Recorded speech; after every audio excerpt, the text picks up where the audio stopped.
MH07 automobiles. आमच्याकडे सर्व प्रकारची टू व्हीलर्स रिपेअर्स आणि सर्व्हिसिंग करून मिळेल।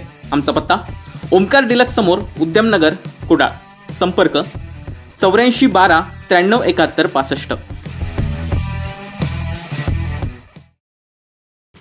कणकवली नगरपंचायतला नागरी सहाय्यक योजना विकसित करणे या कामाकरिता 2,49,00,000 रुपयांचा निधी वितरित करण्यात आलाय। भाजपा आमदार नितेश राणे यांनी नवनिर्वाचित मुख्यमंत्री एकनाथ शिंदे व उपमुख्यमंत्री देवेंद्र फडणवीस यांच्याकडे या संदर्भात मागणी केली होती। काही दिवसांपूर्वीच कणकवली नगरपंचायतच्या माध्यमातून आमदार नितेश राणे यांच्याकडे निधीची मागणी पत्राद्वारे करण्यात आली होती। त्यानंतर त्यांनी या संदर्भात तातडीने सरकारकडे पाठपुरावा केला। त्यानुसार राज्य शासनाने तातडीने कणकवली नगरपंचायतला हा निधी मंजूर केल्याची माहिती नगराध्यक्ष समीर नलावडे, उपनगराध्यक्ष बंडू हरणे यांनी दिली आहे। या योजनेअंतर्गत कणकवली शहरातील जनतेच्या हिताची अनेक निधी अभावी रखडलेली कामं करता येणार आहेत। आमदार नितेश राणे यांनी याकरिता सरकार स्थापन झाल्यानंतर तातडीने निधी मंजुरीची मागणी केली होती।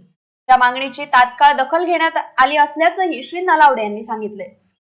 नागरी स्थानिक स्वराज्य संस्थांच्या परिक्षेत्रात अधिसूचित विशिष्ट नागरिक सेवा व सुविधा या निधीच्या माध्यमातून उपलब्ध करून देण्यात येणार आहेत। या योजनेला प्रशासकीय मान्यता देखील देण्यात आली आहे। त्यामुळे कणकवली शहरात आता या योजनेअंतर्गत लवकरच कामं सुरू करण्याचा मार्ग या निधीमुळे मोकळा झालाय। Bureau news कोकणशाही।